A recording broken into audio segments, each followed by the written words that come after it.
Hola José Miguel. Pues sí, tal y como me has pedido, te cuento un poco lo que pasó en Tarragona. Yo llegué para las 10, que es cuando se suponía que iban a empezar con el tema de las actas, ya terminado el voto cera, porque, bueno, tal y como decís, el voto cera en principio se hace bien, ¿no? Bueno, pues efectivamente, llegué allí en torno a las 10 y estaban todavía con el voto cera. Y de hecho hasta las 4 de la tarde o incluso 5, no recuerdo exactamente, no se pusieron con las actas. Pues tal y como puedes ver en las imágenes que te he enviado, pues ocurre lo que suele ocurrir, ¿no? Que se produce una apertura simultánea de las actas por parte de varios grupos de trabajo, en lugar de una apertura consecutiva por parte del presidente, asistido por el resto del personal, etcétera, ¿no? Aparte de eso, nos personamos allí varios simpatizantes de Elecciones Transparentes y, bueno, entre que empezaban a contar las actas, pues empezamos a comentar un poco entre nosotros todos estos temas de posible fraude, ¿no?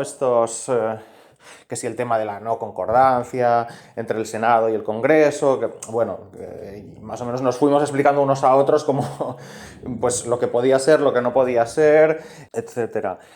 Y bueno, estuvimos un poco preparándonos entre nosotros o coordinándonos a ver cómo lo hacíamos, si es que alguno les compelía a seguir un poco las instrucciones de la Junta Electoral Central, si uno intervenía, otro grababa, para que no fuese tan agresivo, ¿no? Estar grabándoles cámara en mano, etcétera, etcétera.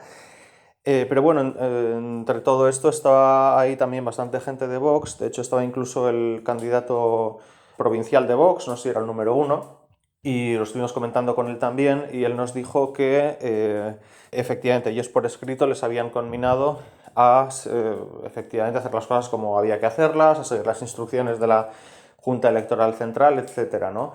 Con lo cual, bueno, si él mismo en principio iba a interpelarles, iba a pedirles las cosas, que para eso le pagan, pues bueno, como que estábamos más o menos preparados para grabar lo que fuera a decir él, ¿no? El hecho es que al final no se lo hizo en voz alta, no les interpeló ahí paralizando el proceso, tal, se lo debió comentar a uno y a otro aquí y allá, pero bueno, hicieron al final lo que quisieron. Estuvimos mirando, eso sí, cómo cotejaban, porque efectivamente no escrutaban, no sumaban, daban en principio por bueno la suma de Indra, pero sí que es verdad que todos esos grupos de trabajo que se ve en el pequeño vídeo que te he enviado, sí que estaban haciendo el cotejo, ¿no? Y bueno, supuestamente esos datos los tienen todos los partidos y como que ellos los miran con lupa, etcétera, ¿no? Con lo cual, no sé, eso en principio se puede comprobar a posteriori, ¿no? Que en principio todos los partidos tienen todas esas actas. Lo bueno sería que además enviasen capturas de pantalla, o sea,